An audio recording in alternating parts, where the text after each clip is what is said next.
nights, Martinis and Lights.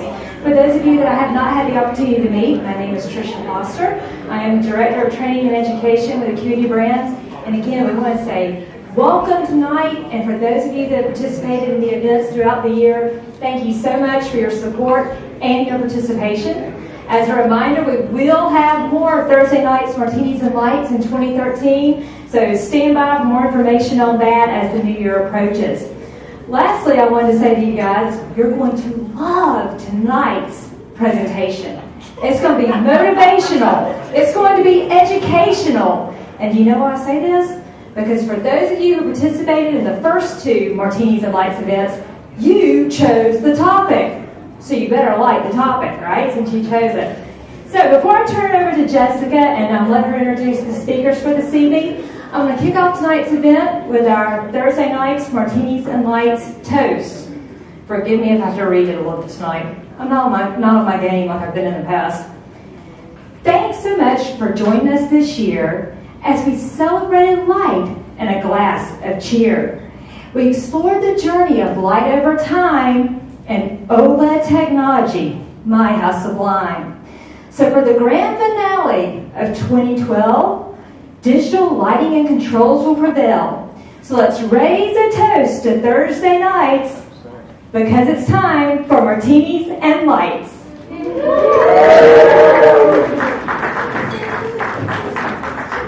Hi everyone. For those of you who haven't met in the past, my name is Jessica Lloyd. I'm Manager of Training and Education here. Thank you all so much for coming and supporting these events all year. They've been such a success, and it's all because of you guys. We are lucky enough to have two of Acuity's brightest folks here with us tonight, and I have the privilege of introducing them both. Dave's going to kick off for us, and then followed by Mike. I'm going to start with Mike. Mike Clemens is a Senior Value Stream Manager for Acuity's Sensor Switch and Nlight brands. Mike has been with Acuity for 2.5 years, all with Sensor Switch, leading the product management and marketing groups. In addition to his work with Acuity, Mike is a 10-year veteran of the telecom industry, specializing in fiber optic transport systems. How interesting. Okay, now over to Dave Raneiri. I wasn't being facetious. Okay. Dave Raneiri is Vice President and General Manager of the Indoor Business Unit of Acuity Brands. At Acuity, Dave has worked in a variety of technical roles, including applications, engineering, technical marketing, and product development.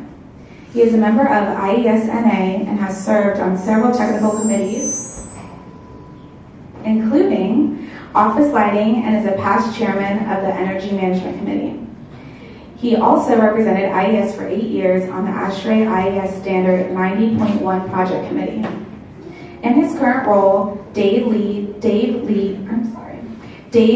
lead product development for indoor lighting applications with emphasis on integration of digital controls.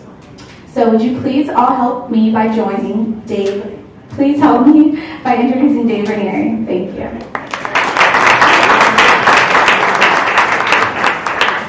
Thank you. Is this on? Yep. All right, thank you. Thank you all for coming. What a great event this is, and what a privilege it is for us to be here. Thank you for coming. Thank you for having us. So, these days we hear a lot. We hear all the time about LEDs are this incredible disruptive force sweeping through our industry, and how they're impacting all facets of our business and changing everything about lighting. And in fact, this technology certainly is changing many of the dynamics of the business of lighting. We see that going on today. A lot of changes sweeping through. But if you look at LEDs in isolation, purely from a lighting application standpoint, you could make the argument that LEDs are really no more than the latest advancement in a long line, rich history of man-made light sources in our industry, dating all the way back to oil lamps, gas lanterns, Edison lamp. Now, I'm not really here to make that argument tonight, but what I'd like to try to do is simply put this technology into kind of a broader context of innovation and innovative solutions. And to try to make my case to you that when you combine LEDs with other enabling technologies, certainly including digital controls, that we have the result of this a very strong potential for driving major change, I think on a very fundamental level, in the way we design, in the way we use, and in the way we experience lighting. And so I'm going to talk for about the next 30 minutes, thereabouts, and talk a little bit about how LED technology really opens up a lot of possibilities for us in terms of design and delivery and control of light. And then Michael Clement, is going to follow that with some additional perspective and depth around how controls have really advanced and are really providing some very, very tangible benefits and value as a result of these digital technologies converging. So I'd just like to start with just kind of a snapshot, an overview of our industry with what really amounts to about a $10 billion market. And if you break that down by source, you can see that in 2008, LEDs were estimated to account for about 3%, or about $300 million of our total market, 2008. And the projection is, assuming a relatively stable market that hasn't really changed very much, the LEDs are going to grow to about 11% of that total market, or 1.1 billion. And you can see, looking at that, you can see how some of the other sources or mixes change and things like that. So that's pretty significant growth, and I certainly, I think 1.1 billion, that's a lot. I'm pretty impressed with that. And what this doesn't tell us, because it's a snapshot, it doesn't tell us that the rate of conversion is accelerating, especially in the past year. But does anybody else think that number looks low? Does anybody else think 11% of our total industry is low? I mean, if you think about all that we hear and all that we see and read, every show we go to, every light fair we go to, every time we pick up LD&A, I mean, that's all we see and hear about, really, are what's going on with LEDs. At least it seems that way to me. So, just in the environment that I live in, I would almost think that I don't know, that number, I think that maybe should be 50 or 60%. Does that seem that way to anybody else? It's not that I'm unimpressed with that, it's just that, it's pretty clear that all of the buzz around LEDs are really not about what they have done for us already. And they're really not about what they're doing for us today. But the buzz really is around what LEDs are going to do for us in the future, the promise of LEDs. And the promise holds very high expectation. Now, even the promise itself has evolved. Just a few years ago, when we talked about LEDs, the whole promise of LED was around this light source that had the potential to be super efficient and to be super long-lasting, long life. And that it was a green technology. I mean, it was really all about the source and all the potential of that source. And I think that has evolved really quite a bit to where we are today, that promise is really more around, it's all of those other things. Plus, now we're looking at really taking advantage of the small size and the form factor and all the possibilities in design with this really small source that has these really unique characteristics. And how can we take advantage of that in terms of aesthetic and better integrating that light source into the architecture so that it disappears? And how can we use that to actually improve the quality of illumination, make it better than what we can do today with conventional sources? And so that's really more a function of the luminaire, the luminaire itself. And of course, as we start to kind of look forward, that whole picture starts to really crystallize today. And the promise looking forward is really more around this system. this system that has the ability to do all those other things, but it can be more intelligent. It can be more adaptive to changes in the space, changes in its environment. The possibilities for sophisticated, simple systems that are very simple to use are highly configurable and highly scalable on a very local level or on a very global level. And of course, systems that become more and more cost effective, not only because they become less costly over time, but because they add more and more value in terms of what they can do for us and what they can do for our clients. So it's really kind of all of these things, and this promise really does continue to evolve into something that's bigger and bigger. And so, kind of trying to keep it on a system level, and that's really kind of where we want to talk about it today. Where we're going with all this. Admittedly, from a manufacturer's standpoint, I will concede that, from a manufacturer's perspective. But I'm hoping that our insights, our perspective, blended with your insights and your perspective, will amount to something of value to you. So this really is about the control of LEDs in a very kind of broad sense. It's about being able to provide the right light. And all I mean by that is that it's the right type. And it's also the right amount, in the right place, at the right time. And really, nothing more, nothing less than that. And so really implied in that is many things, but it's also the elimination of waste. It's about kind of dialing in, the what, the when, the where, and taking out light where we don't need it to be. So in doing that, I'd like to talk about that control of light at a high level in terms of three different dimensions. The first dimension is, I'm calling it application specificity. Okay, and that really is about the precision and placement of light.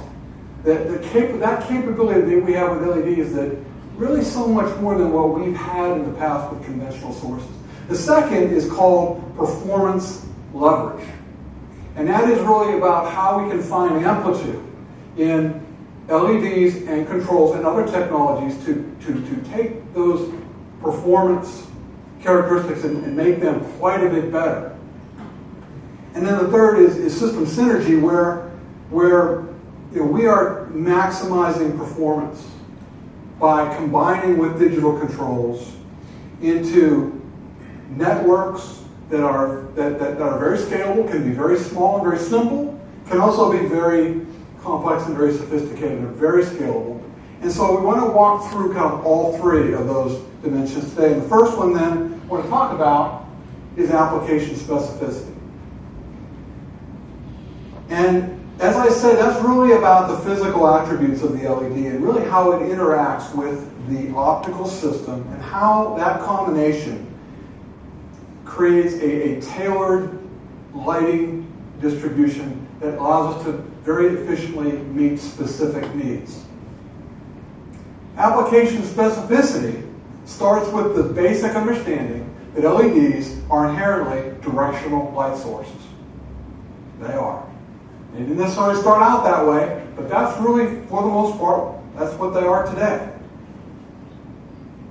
And that's different than what we are really used to dealing with most conventional sources that have tended to be more omnidirectional. Very fundamental difference in terms of how we manage light distribution and output optically and certainly in other ways. Now, we certainly see LEDs that are very directional, that are shoehorned into luminaires that are designed for conventional lighting. We call that mimicking fluorescent or mimicking incandescent, mimicking conventional light sources.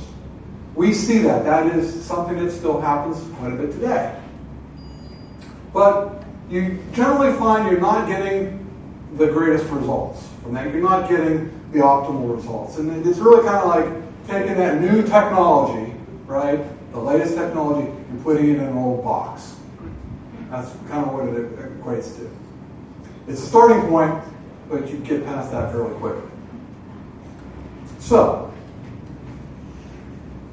this idea of application specificity is really enabled by a broad and very rapidly expanding range of optical technologies that are coming into our industry, both reflective and refractive, that are used in various combinations to soften or to shape or to even intensify the basic directional distribution that starts with the LED. A lot of different combinations of these things. Now, this directional nature generally works pretty well for high ceiling applications like this, where you've got that light's got to go over a pretty long distance. And that's good for efficiency, for getting light from point A to point B. But interestingly enough, in this case, in this particular application, and all these are LED applications, the optics are really working very hard to soften and shape the distribution, to try to maintain a luminous balance within this space, because you've got critical seeing tasks that are sustained over an extended period of time. So it's very important to maintain comfort and balance. Now that, as opposed to an application like this, which is also a higher ceiling height, higher mounting height. In fact, I think these two applications are nearly identical in their ceiling height. But this is an application that presents a much more transient visual condition. Now, I've been in this space. This is the Star Market LED prototype in Cherry Hill, Massachusetts. This is all LED store. To the best of our knowledge, this is the very first all LED retail location in North America. And when you walk through this space, it is striking how the LED source creates this incredible clarity and definition and vibrancy of the merchandise as you walk through. And certainly the visual objective of this space is really going to kind of get your attention, to help you find things as you move through this space. It's clearly very, very different than what we would see than what we would expect in the lecture hall, in the previous example. It's not an uncomfortable space by any means. It's not uncomfortable. It's not really designed for comfort. Certainly for comfort over an extended period of time. This is also, I think, an interesting contrast.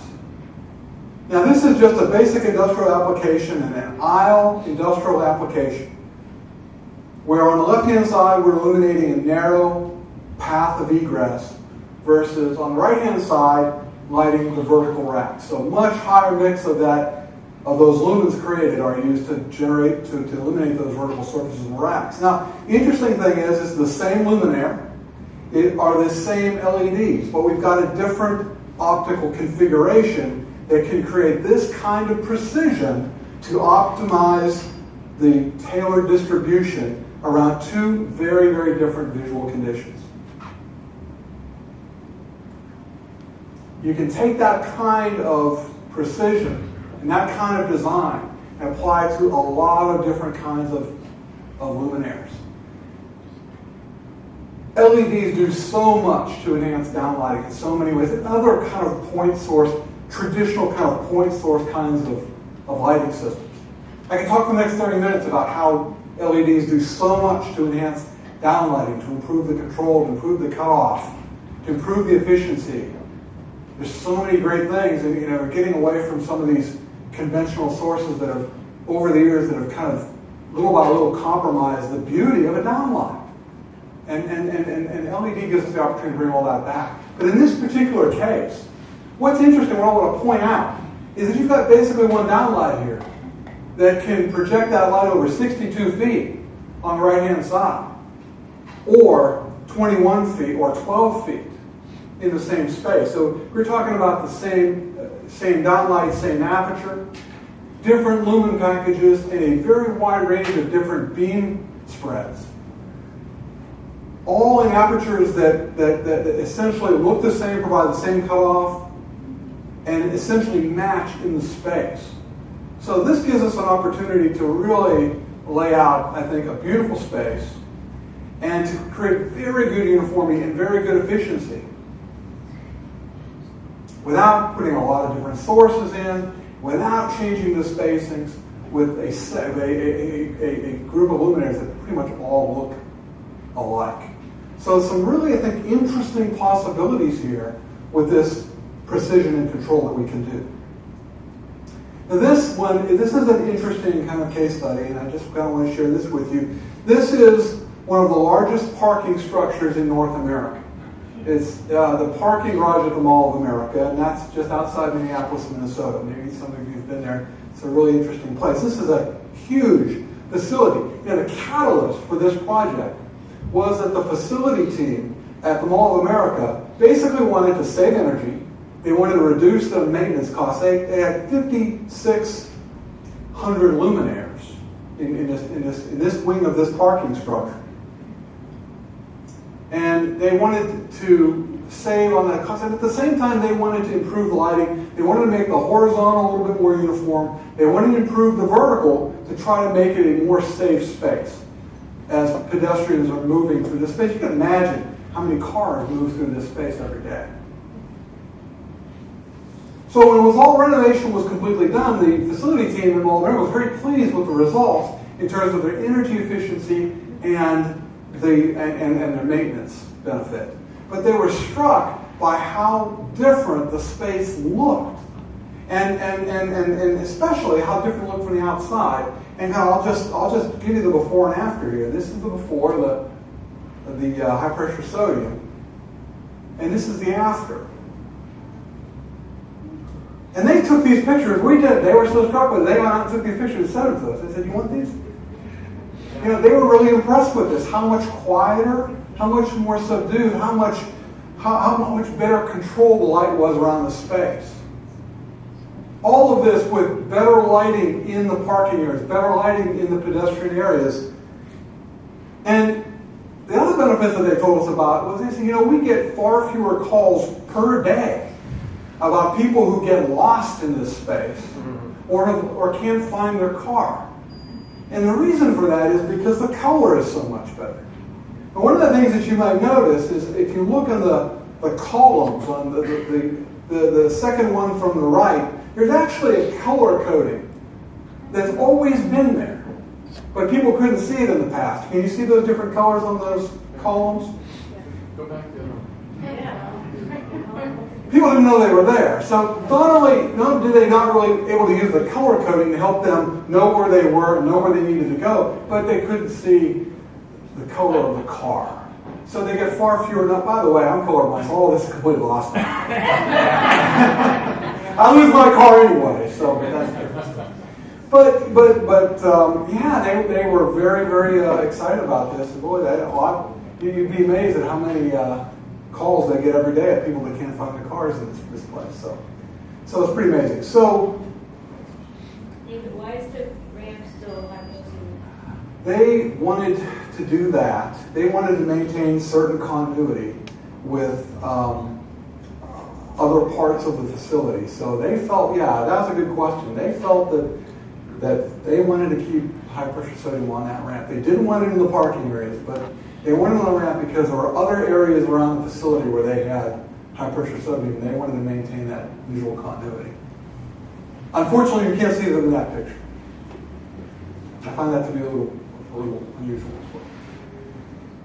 So this is just an image of just outdoor. This is another high mounting height application where the precision that you can get with an LED array really can help you quite a bit in terms of the uniformity of distribution. Now, as we all know, that most outdoor applications are designed, certainly site lighting and parking lots and things like that, are designed more toward a minimum criteria of illuminance and not an average illuminance criteria. So if that's the case and you can't drop below minimum, then why would you need all that additional light as you get close to the pole, right? The ideal distribution would be to spread that level over the entire surface. That would be ideal. And that's what's shown here. I think that's a red box. at about 1 foot candle minimum. Now you can't do that with LEDs either, but you can get a whole lot closer to that. In fact, so this was a layout for a big box retail customer, and this is the same pole layout, okay? So the same locations. And on the left, the criteria for this client was a minimum of 3 foot candles. Both of these were able to meet the spec, a minimum of 3 foot candles, but the metal halide system on the left with a 16 to 1 max to min, while the one on the right was a 3 to 1 max to min. And I'm not sure if you can see that. You can see some of the difference. The other thing that you can see is just how much better the lighting is actually cut off around the perimeter. A lot less spill right around the perimeter of this parking lot. So what I'm going to kind of move on to is this idea. The second dimension we want to talk about is performance leverage. Performance leverage is about amplifying the performance of LEDs when combined with digital controls. It's really that simple. So we talked a little bit about the beginning about this idea of mimicking. You start with the luminaire and you jam LEDs in there, right? That's your logical first step, right? That's where everybody starts. And you get past that pretty quickly because it doesn't work very well. And then over time you start seeing things, you start learning things, and you start really kind of optimizing that luminaire design around the physical and the optical and the thermal attributes of the LED, and then you start moving with that. And then the logical next step there is to take it and make the whole thing digital. And you do that then by adding or embedding a digital microprocessor in that luminaire. In effect, you're kind of giving it a brain. And that brain now opens the door to do a lot of different things, and probably many things that we don't even know yet, but certainly some really basic things, like you can track and monitor your light output. It's also got a time clock, right? A microprocessor's got a time clock, so you know how long it's running, or you know exactly where you are in its operating cycle. It can track or measure or monitor what's going on in its environment in terms of temperature and things like that. So it can collect information about that. It can also facilitate controls and control networking. It can also knows if it's got controls connected or what kind of control it is and those types of things and how to work with that. So a variety of things that these LEDs can do. Now, so some practical examples of what that could do for us. We hear a lot about the fact that LEDs are instant on, right? That's certainly an advantage of the source, but instant on sometimes can be a little bit harsh, right? When something comes on 100% right away, that can be a little bit harsh. Sometimes it feels a little better if it just kind of comes on, but then warms up. So, with a time clock and the ability to adjust light output with a microprocessor, that's very easy to do. You can set that ramp up profile or the ramp down profile essentially to be whatever you want it to be. You can come on right away to 30% and then ramp up to 100% over 3 or 4 or 5 seconds. And you can ramp it down that way, however you want to do it. But that same capability now allows you to do something like digital lumen management. And I think probably many of us are familiar with this concept. We don't want to dwell on it, but with LEDs lasting so long and having such a predictable depreciation profile and an exceptional long life, well, that just makes them ideal for something like this idea of digital lumen management.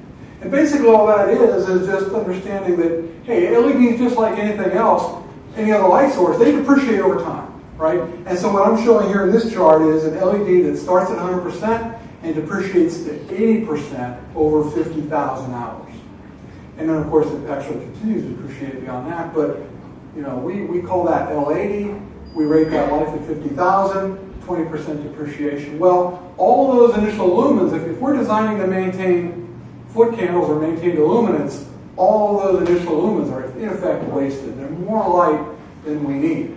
With this system, you can very easily just set that at a constant light level from day one. set it to its constant, maintained level from day one, ramp the watts down, save that energy at the beginning of the life cycle, and over time, as those LEDs depreciate, ramp that power back up to compensate. So at the end of the life, at the end of 50,000 hours, you're back up to nominal watts, all the way up to that period of time, you save those watts. So it's something that's very, very, very straightforward, very easy to do. The other thing that I think it's important that people know about LEDs is they are unique to other light sources in the sense that their performance enhances in many ways as you dim them and as you control them. Now this is just kind of a basic conceptualized chart that says, okay, for an ideal dimming curve that says when I'm at 50% output, I'm at 50% power. That's what I'm showing here. Output on the y-axis, power consumption on the x-axis. So most light sources don't follow this idealized curve, this one-for-one curve. In fact, all conventional sources tend to run at the bottom side of this curve, but below the one-for-one, which basically means when you're at 50% or say 50% light output, you're consuming something higher than 50% power consumption, depending on the source. LEDs are the exception to that rule. As they run cooler, as the dimming reduces their junction temperature, and they run lower currents, reduced currents, they increase their efficacy. And they run at something something lower than 50% power consumption at 50% light output. So the more they dim, the higher their efficacy. There are some sources in certain situations that gain in efficacy can be significant. Same thing with life expectancy. One of the values that we see in LEDs is life expectancy, and they're getting longer and longer. This is just the basic L80 curve, right? This is 20% depreciation over 50,000 hours. But the more you dim, the more you control these LEDs, the longer they last. So while we have a lot of data now around the 50,000 hours, we're really just starting to explore now as you continue to dim these. And in this case, you take that standard LED, or that standard array, and you put lumen management control that we just looked at a minute ago, you can extend that life from 50 to 60 or more. You combine that with other control strategies like control lumen management and daylight harvesting, you can get up over 75, 80,000. In some cases, you get upwards of 100,000 hours from that system. So the long life can be actually quite a bit better.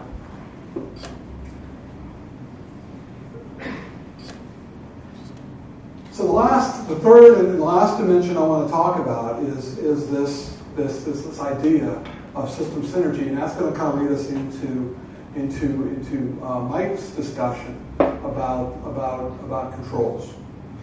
System synergy really gives us the opportunity to kind of step up to a kind of a higher plane of thinking.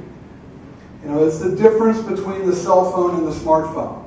I thought cell phones were great. Being able to walk around with a phone in my pocket 10, 15 years ago, that was great. And who could imagine back then what a cell phone would actually evolve into and what it's really become today?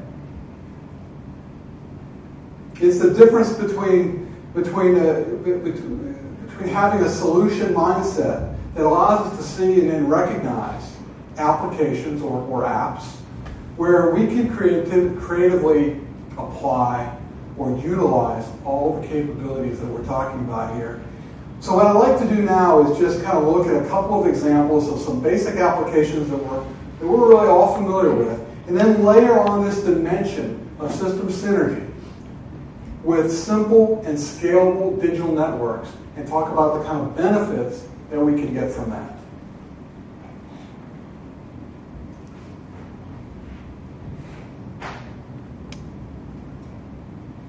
Now, this is something that I see every day going to and from work. I go by 3 of these every day going to and from work. The car dealerships.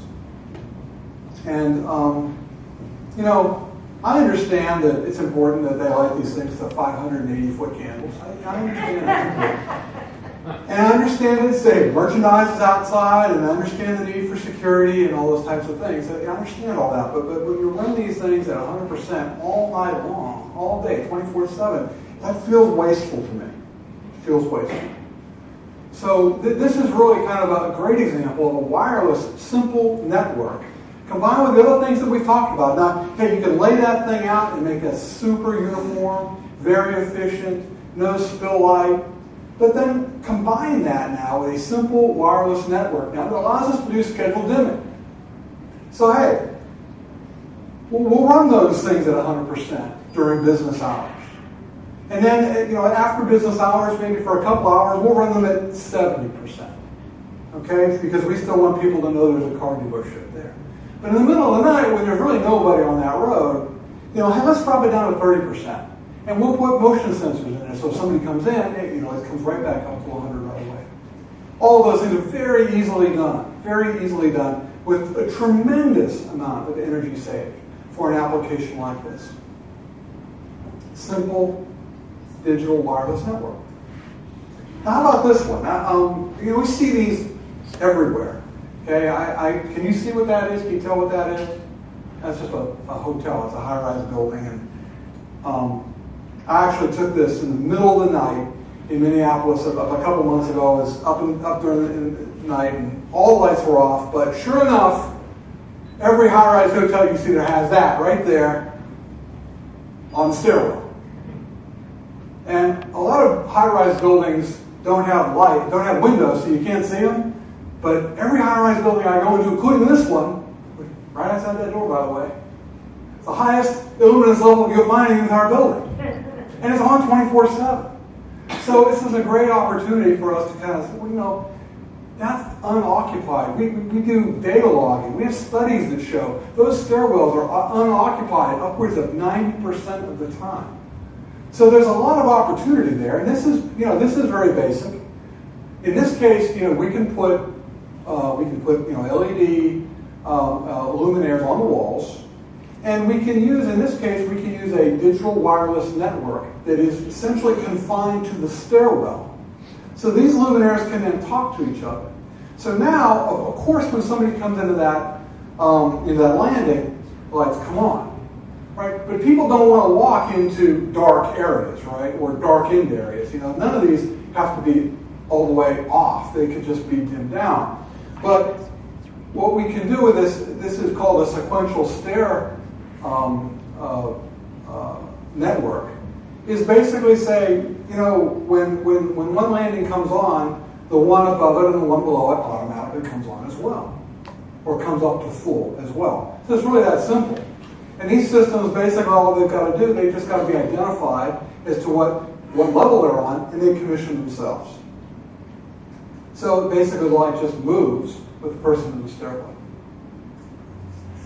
It's very easy to do.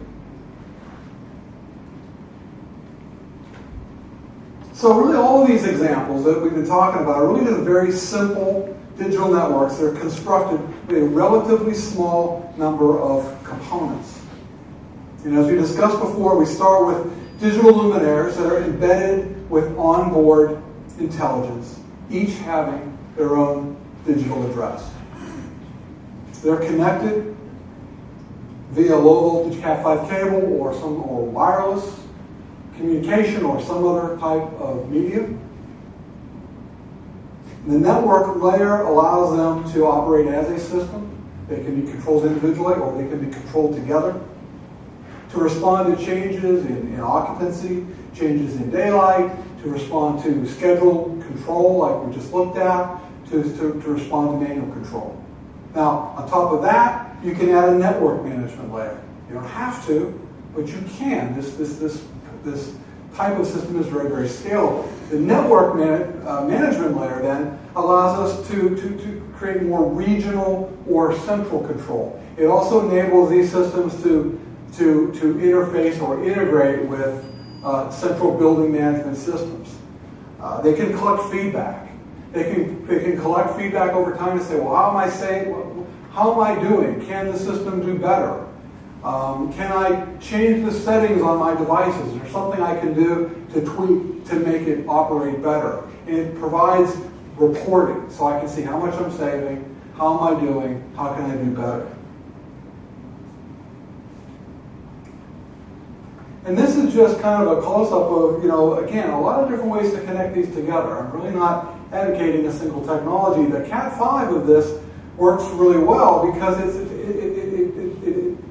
it's simple and it facilitates kind of plug-and-play connectivity.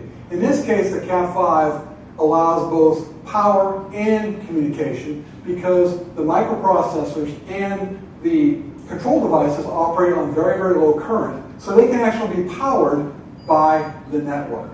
And that power can actually comes over the Cat 5 cable. So what you end up with then is a true plug-and-play kind of network. So if you just look at just a basic layout like this, basic open plan office, 8x8 centers, and you start to kind of run that digital network, digital connectivity, these things are just plugging together. Now in this case, everything's operating off one occupancy sensor. If you decide I need to add another control device, it's very easy to break a cable. You just break the cable and add the second device in. They can talk to each other. They can work together. Now, what you're not seeing on this plan is a lot of other pieces of equipment. You're not seeing dimming cabinets. You're not seeing power packs or relays. You're not seeing power wires going to the devices or anything like that because they're not there. They're not there, they're not required. All of this is run through this basic network and Cat 5 connectivity.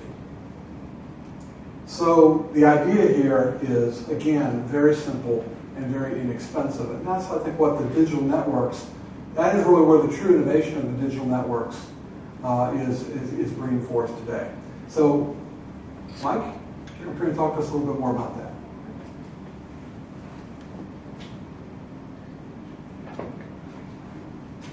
Thanks, Dave. Can everybody hear me in the back there?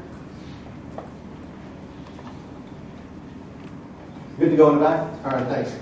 It really is all about smart and simple. I mean, in addition to this open office application that Dave just showed here, there are all kinds of other applications that lend themselves to digital systems because of the problems that are inherent with traditional lighting and control systems. We're going to explore a couple of those. Specifically, we're going to talk about warehouses, we're going to talk about classrooms. But before we do that, let's step back a little bit and let's talk about some of the challenges that traditional systems face, right? When we're looking at specifically classrooms and warehouses, and specifically warehouses here, high ceiling heights, right? Dave mentioned it before. It's about putting the right amount of light in the right space at the right time. It's about choosing a control system that's going to manage that light in a very efficient way for maximizing energy savings. Right? Challenge with narrow aisleways. Again, putting that light in the right space and choosing a control system that's going to be able to direct the control in the area where people are coming and going. What about obstructions? There are always obstructions in spaces, right? Especially in warehouses, right? You got high shelves. In classrooms, you've got partitions. You may have walls. All these things affect the way you design a lighting system and the controls that you choose for that particular application. What about daylight? Use of daylight. I mean, daylight is often overlooked, right? Are you going to use daylight in the space? Are there skylights? Are there windows? Are you making use of that daylight? Are your fixtures dimmable? Right? And if they're not dimmable, how much is it going to cost to put dimming ballast in those fixtures? Well, I mean, and if you are using daylighting, where are you going to put your photocell? Where are you going to place that photocell so it's in the right spot to take maximum advantage of the energy savings that you can get from that? And then manual controls. Are you going to integrate manual controls? Okay. Where are you going to put them? Right? And if you do use manual controls, is your circuitry in your area or warehouse aligned with where you're going to put manual controls so that it makes sense, right? So you're going to have your aisles going this way, but your circuit's going that way. How many people have run across buildings like that before? Right? Happens quite often. And then, of course, there's wasted energy due to unoccupied lighting. Are the lights burning all the time? Right? Have they even thought about controls? Right? And if they have thought about controls, maybe they think controls are difficult. Maybe they think controls are costly. But we're here to talk about digital systems and how simple and how cost effective they really are. So let's go to the next slide here. And this one maybe? Yeah. So let's look at a typical warehouse here. So in your traditional high bay application, your warehouse, first I got to say, people have been putting in high bay lights and controls on them for years and years and years. They work fine, but they definitely can benefit from integrating digital systems in there, and that's what we're here to talk about. We know about the poor lighting quality on some of these older lights. We know that lights are on when the space is unoccupied. We know that there's little manual control. Right? We know that they're difficult to reconfigure, specifically warehouses. Again, when you've got your circuits running different directions. And typically, they're just on-off control with traditional systems, right? So when we look at the warehouses, there are essentially three ways to automatically control the lights in those spaces. Well, one way is to put in a time clock, right? You can put a time clock in, you've got a warehouse, the warehouse opens at 7, and it closes at 7. You put a time clock in there, you can control the lights, you can turn them on at 7, you can turn them off at 7. But, as you know, you have to have a very regimented schedule to do that. And oftentimes people come in at odd hours, and what's going to happen then? They're looking for manual controls, they don't know where they are. It's an inefficient way of doing it. Probably the better way to do it is to add sensors. Right? People have been adding sensors to these applications for a very long time. There are two ways to do that. You can switch the entire aisle, or you can switch fixture level control. When you're switching the entire aisle, and I'm looking at this application here, we have sensors on either end of the aisle, and we have a sensor in the middle there. Right? So you have your person or your vehicle who enters the space, sensor picks up the activity in there, switches the entire aisle on, right? That's a great way to do it. It's okay to do it that way. But think about it. Let's say the person's only going halfway down the aisle. You're lighting up that whole aisle when you don't really need to. Again, it's about putting about the right amount of light in the right space at the right time. So you're wasting energy there. Now, when we talk about fixture level control, we actually put a sensor on every one of these lights that are in the ceiling there. So when your forklift or your person walks down the aisle, each individual light comes on as that person gets underneath that space. So if someone happens to be going only to the second bay there, you don't need to light the rest of the aisle there. You're saving a lot of energy. Right? So that's traditionally how it works. But again, there are a lot of benefits that can be added by layering on top of that now a digital system. People do this all day like this. But it's not a digital system, it's standalone, and it's non-network. So let's talk about how we do it on the network side. Okay? This is a typical example of a warehouse. We call this a wired architecture. What you see here is basically all your sensors, and every one of those blue dots that you see there is connected by a Cat5e cable. So you got your Cat5e cable coming from your original sensor there, your fixture, wrapping around the room just like this. You add your power devices, because don't forget, the power has to be provided by power supplies, and they don't get the power from the fixtures. Many of them don't anyway. And so eventually you work your way back to the end of the row there. And if you happen to want to network this together, you don't have to network it. If you want to network it to a backbone so that you can do scheduling, things like that, you would take another Cat5 and you go back to your network there. Okay? But one thing you have to consider here is this is a high bay application. These lights are 40, 45 feet in the air. That's difficult to get to, right? It's difficult to run those Cat5 cables from fixture to fixture to fixture. It's time, it's a person on a scissor lift getting up there, connecting those cables, and even though it's simple to connect, it's time and effort to do that. Not to mention the cost associated with running those individual Cat5 cables to every single one of those fixtures. But there are enormous benefits to doing a digital network system. And some of those benefits are remote programming. Right? You want to change your time delay, you can do that. You can load. There's no need to get back up on that scissor lift, press a button or turn a dial. You can do this now through your computer. You fire up your computer, you change your time delay, you set your photocell set point levels. There are even systems out there that can do this from my iPhone or from my tablet computer, or handheld. Just looks just like this. There are systems out there that can do that. Very, very simple, very, very efficient to do it that way. You can run time-based schedules, right? We talked about that time clock. So what we're doing is we're integrating the time clock with the sensors, with manual controls and daylighting, bringing all that stuff together and forming this assortment of different ways in which you can control your system. So you want to run a time-based schedule, you can do that now because this system has a time clock. It's connected back to the network. You want to run your lights from 7 a.m. to 7 p.m. You can do that. Set up a schedule to do that. You deactivate your occupancy sensors for that time period. But after that time period, you reactivate your sensors. So if somebody does happen to come through the space after that, it turns the lights on only where that person is. Again, put the right light in the right space at the right time. Right? You can integrate dimming and daylight harvesting. This is where it really starts to become fun, right?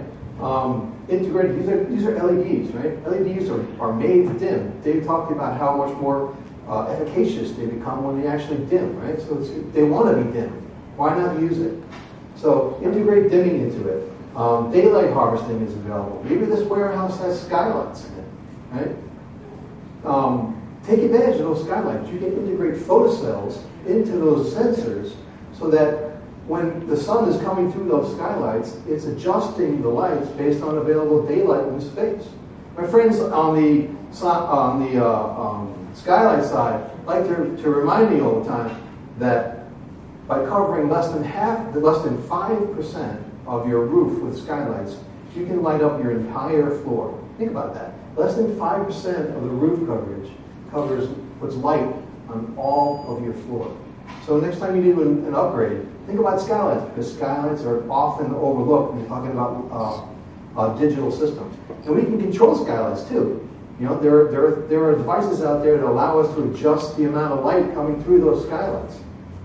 Right? But again, it may be difficult to get the person up there to connect all those Cat5 cables. What if you don't want to do that? Well, there's another way to do that. And that's with wireless. Okay? Well, in this example, again, we have that same layout of fixtures and sensors, but instead of having wired sensors, we now have wireless sensors. These can be proprietary wireless sensors. Many of them out on the marketplace are Wi-Fi sensors. And these are just standard Wi-Fi sensors that are out there.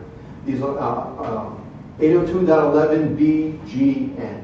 So you go to Staples, you buy a router, it's going to work with that router. It's going to work with your enterprise router that's in there. And the fact of the matter, it works on the existing network that's in the building. Every place in America has got a network, a wireless network, right? So the amount of data that this lighting system is putting out on the network is minuscule, very, very small. So you can just camp onto that network and use that existing network to transmit your lighting control information. Very, very easy to do. The fact is, it eliminates all those Cat5 cables. So no more getting up on that scissor lift. You don't have to worry about that. It's all Wi-Fi now. It's all wireless. And because there is no Cat5 that's delivering that power to those devices, these devices are self-powered. They're powered by the fixtures themselves. So you don't have to worry about delivering power over that Cat5e bus. So the benefits are enormous. Reduced installation costs. Right? Again, you don't have to worry about getting people out there to connect wires and change settings and things like that. You get all the benefits of the networking like I showed you on the last slide. Scheduling, remote programming. Right? Devices now can be assigned to dozens of different groups. I mean, for every since now there's a brain in every one of those devices, you now have individual addressability on every one. You can address each one of the devices individually if you want to do. You've got a switch that turns every single one of them on and off with individually, or you can group them however you want. Enormous possibilities. And as Dave mentioned, you can integrate into your BMS system. Right? There are systems out there that allow you that will translate BMS information. So your Siemens system or your Honeywell system sends a command down to your lighting control system to shed 20% load. The system's going to do that. Right? All right. So let's talk a little about schools and classrooms. Schools are a great opportunity for digital systems, right? And one of the reasons why is because they are there's intermittent occupancy throughout the day. Anywhere you see intermittent occupancy is a great application for digital systems because it means you're able to tweak it to actually get best energy savings, right? There may be daylight that can be harvested, basically going to be through sidelight windows. Let's make use of that daylight that's coming into that space. Right? And there's various room types in a school, all kinds of different types of rooms. We're going to talk about classrooms, but there's offices, right? There's hallways, there's gymnasiums. They even have rooms called gym cafetoriums, right? I mean, where else in the world are you going to go and find a gym cafetorium except in a school? I just love saying that, right? It's a wonderful word. So let's look at a typical classroom. So think about it as physical connections and logical connections, right? So your physical connection in the classroom, there are essentially three areas in a classroom that you want to control.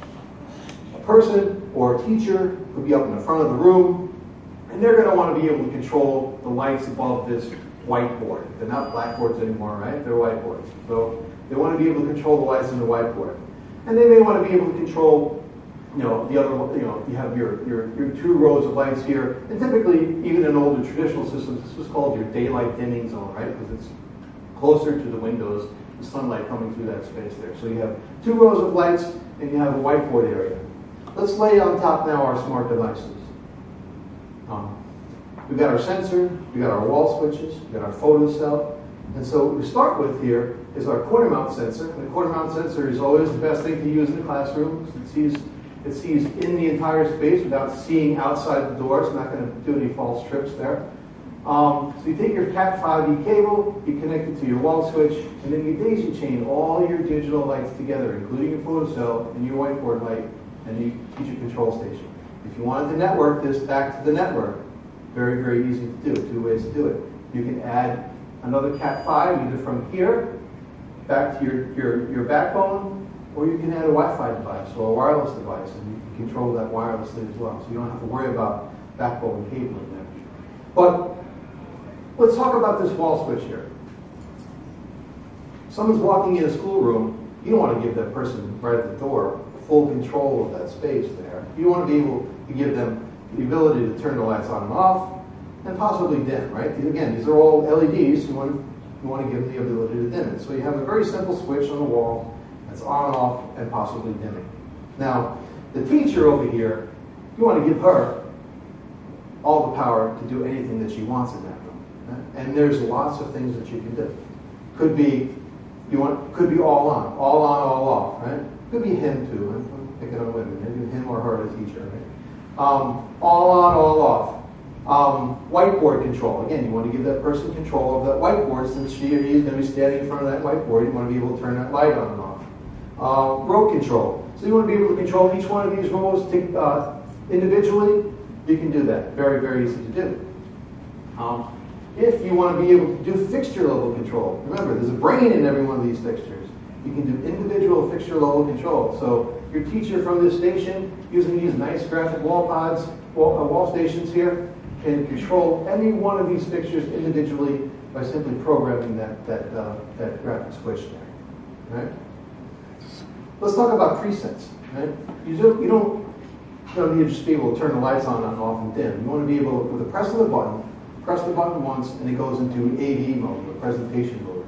So you turn that whiteboard light off, and you dim all the other lights in the space, or vice versa, however you like to do it. Maybe you want to give the person the ability to go to different dim levels with just one press of the button. So 75%, 50%, 25%. Whatever level you want to do. Very, very easy to program. Custom groupings. You want to be able to group them this way instead of this way. Very, very easy to do. We'll call these columns. It's a digital system. It's logical. It's a logical versus a physical layout. Physical layout may look like this in a daisy chain, but the logical layout can look however you want. And that's the beauty of the digital system, is you can control it any way you want to do it. You want to integrate daylight control. This is an interesting fact here. Students perform up to 26% better when there's adequate daylight in the space. Look at that, 26% better in math and reading, just because there's adequate daylight in the space. I learned about that. I went home and I told my kids to sit next to the window all the time. Right? I said, don't ever leave the window because you're going to get 25% better grades just by sitting closer to the window. She didn't believe me, but she's still sitting close to the window. The other thing that's great about it is systems like this can be ordered pre-configured.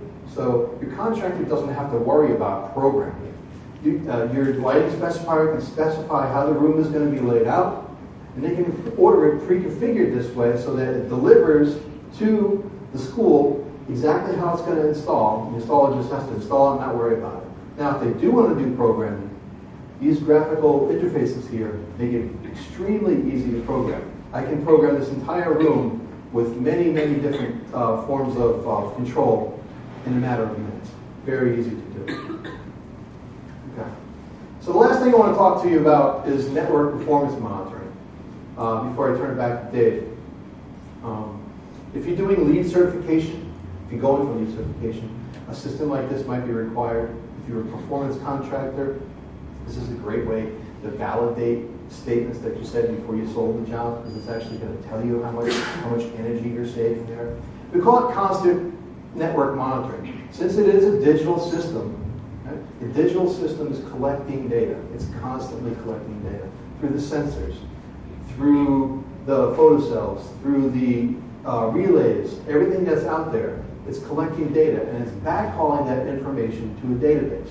The database now is crunching the data, and it's providing the information in a very nice dashboard here that shows specifically for a given period of time, and this is usually a month or so, how much energy you are saving. Energy can be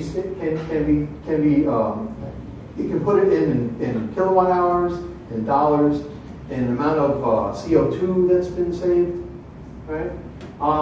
But it gives you this dashboard here, and specifically this savings scorecard, so that I know that in that month time period, basically my baseline energy usage is 1,300 kilowatts. From occupancy, I saved 575 kilowatts from my occupancy sensors.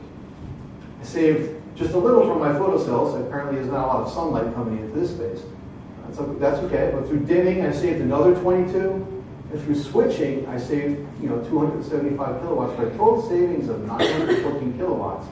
It's a tremendous amount of savings by putting in these digital systems. And think about all that information that's being captured there, being able to display it in a way that people can understand how much energy is being saved in the building.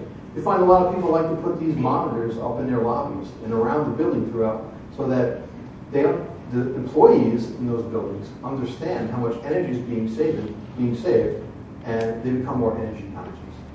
So, with that, I'm going to turn it back to Dave, and we're going to wrap up. I think. Just stay, all right? Yeah.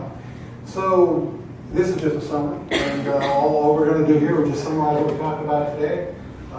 Just the benefits of the different dimensions of control. We talked about application specificity and performance leverage. This is a review for the exam that we're going to have after this. And then just the multiplying effect, the leverage that we get from system synergy, really adding up to the right lights. And so we hope that this was helpful for you. I think you probably tell we're all really excited about this. This is a very exciting time to be in the lighting business.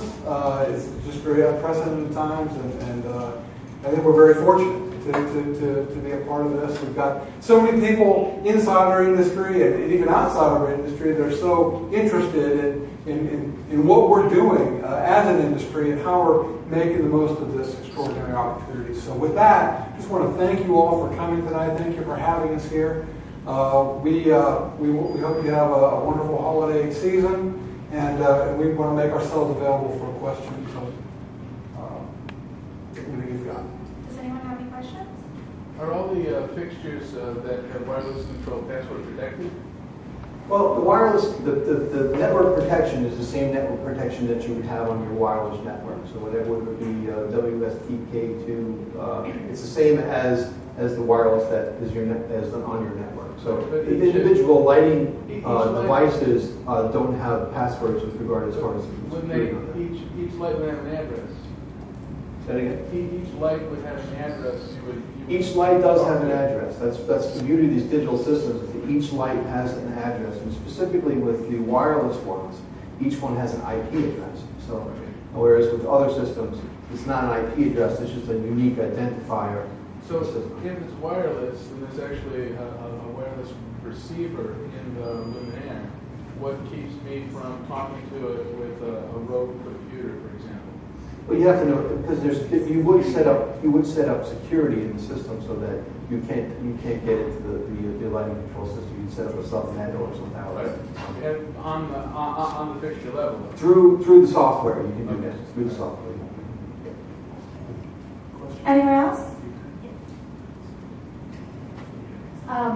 Very impressive, and I understood it, which a lot of these kinds of talks I don't. So thank you for that. My question is cost and quality. What can you tell me about the comparative cost with a conventional system, say in the warehouse, a conventional metal halide, for instance, and how can I sell my client in advanced technology when right now, particularly in today's economic environment, they're very concerned about initial cost? I don't know if you have a comment specifically around warehouse, but I would offer, one of the things that we cut out here was just a kind of an overview of a life cycle cost comparison. And the way it really shows today is that if you compare the LED, the control systems, the digital systems in particular, really do help to close the gap. If you've got to have controls anyway, these systems really close the gap substantially, both in initial cost and certainly in life cycle cost, because you get those operating cost savings anyway. If you're just looking at something that doesn't have any controls at all, you're still a substantially higher cost, and you're still higher life cycle cost, somewhat higher. But if you're looking at something now, and I tend to look on indoor, so my bias is I always sort of comparing to T8 fluorescent and things like that. If you've got something that's going to have a dimming ballast on it and any kind of dimming control, you are probably right at parity in terms of initial cost, and you are far, far better in terms of operating costs and life cycle. Still got that gap when you're not using any controls at all, but it is closing fast, and the controls do make a big difference there because they are so simple, because they are plug and play in many cases. The labor to install them is far, far lower, and the smaller number of devices as well. I think I'd say that you have to take a look at what your customer really needs. This is a digital system, but the digital system is not going to be right for every application. There are going to be many applications out there where they're just going to want, especially in a warehouse, they're just going to want an LED light or a fluorescent light. They're going to want to put a sensor on that, and that's perfectly fine. It's perfectly fine to do it that way. But if you sell the whole solution and the ability of being able to save energy and they buy into the idea of being able to upgrade and network together, that's where I think you actually can start selling the full package. Does that answer your question? Yes. Okay. We'll take one more.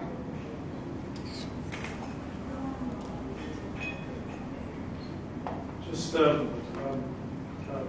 brief or general question about how either a designer has to look at these control systems or how these control systems are programmed to handle things like power interruptions. And I'm not saying they should serve as emergency lighting sources, but what happens in the case of a power interruption beyond 10 to 15 seconds, which is concerning the control system? Right. How does the system come back on, or how does the system be Well, able to recover? the system is designed to work independently of connection to the backbone. And so just as you would put in a normal emergency management system, if you lose power, it's going to come back on. There are latching relays. The digital system is designed to come back on, and emergency power. There are ways to design your system with emergency power that meet UL 924. We fully meet that. So. Does the programming sort of understand that, it's basically black starting or cold starting in the middle of the program actually is downloaded for the most part from many of the systems. The program is downloaded to the individual devices themselves. So the devices know how to operate regardless whether or not they're connected to the backbone. So when the power comes back up, you're not losing anything in those devices. It knows what it's supposed to do, and it's going to go back to what it's designed to do. And I guess in cases where you use inverters and things like that, where you're not connecting to an emergency circuit or something like that, I think that those are configured to go straight to on and straight to emergency power. So I don't think there's any conflict there relative to controls or digital controls when you're using an onboard inverter. The concern would be some type of latency as you would get from any PLC type device that will, rebooting or whatever. So you'll have your emergency lights on, but suddenly you'll see fixtures that are either seeking out or rebooting or something like that. Just a perceptible latency. We haven't experienced anything like that. Okay. Well, thank you so much, guys. It's been wonderful. So Mike and Dave are going to stick around for a while, so if you guys have additional questions, feel free to grab them. Again, if you want CEU credit for today's presentation, make sure you sign in on the 24th floor. This has been a wonderful year of Martinis and Lights. Thank you so much for joining us, and stay tuned for updates on next year's. Thanks, guys.